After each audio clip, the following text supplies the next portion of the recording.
Je m'appelle Heidi Sevestre, je suis glaciologue française et aujourd'hui je travaille pour le Conseil de l'Arctique. On a les deux pieds sur la mer de glace, qui est le plus grand glacier français. Et aujourd'hui la mer de glace est devenue, je pense, le plus gros symbole du changement climatique, chez nous en France mais ailleurs partout dans le monde. Donc, le glacier il a perdu presque 200 mètres maintenant d'épaisseur, très rapidement. Et c'est ultra important en fait d'emmener des élèves ici pour qu'ils se rendent pleinement compte de la vitesse des changements. Il est en train de subir mais de plein fouet le changement climatique. Et là si on continue sur la trajectoire sur laquelle on est en ce moment, malheureusement on risque de perdre pratiquement tous les glaciers des Alpes d'ici la fin du siècle. Ces glaciers-là, si on veut leur donner une chance à l'avenir, il faut qu'on agisse dès maintenant. Et on aura besoin de tout le monde. On aura besoin des jeunes et des moins jeunes générations. Voilà, l'avenir de ces glaciers est vraiment entre nos mains et on va avoir besoin de tout le monde pour éviter le pire. Avec un glacier comme la mer de glace, on ne le pense pas, mais la France entière est rattachée au glacier de la mer de glace.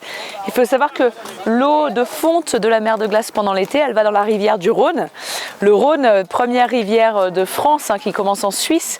C'est une rivière où il y a énormément d'activités économiques, il y a des centrales nucléaires refroidies par le Rhône, il y a du transport fluvial, énormément d'agriculture qui dépend de l'eau du Rhône.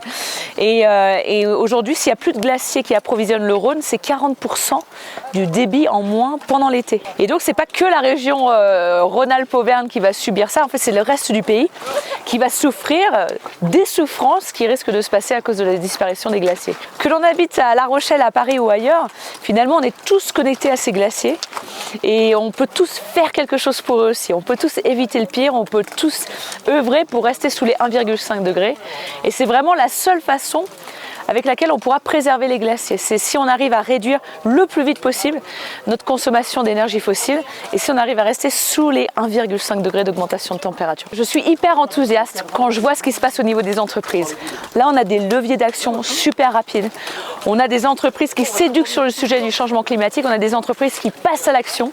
Et ça, il faut vraiment le soutenir. Et je me réjouis énormément de voir ce qui se passe au niveau de nos entreprises. Et ce que je souhaite leur dire, c'est que nous, les scientifiques, on est là pour eux aussi. Nous, on n'est pas que là pour les gouvernements, pour les collectivités. On est là pour travailler avec les entreprises, pour leur fournir toutes les données dont ils ont besoin. Et donc, ils n'hésitent vraiment pas à contacter la communauté scientifique parce qu'on veut être à leur côté.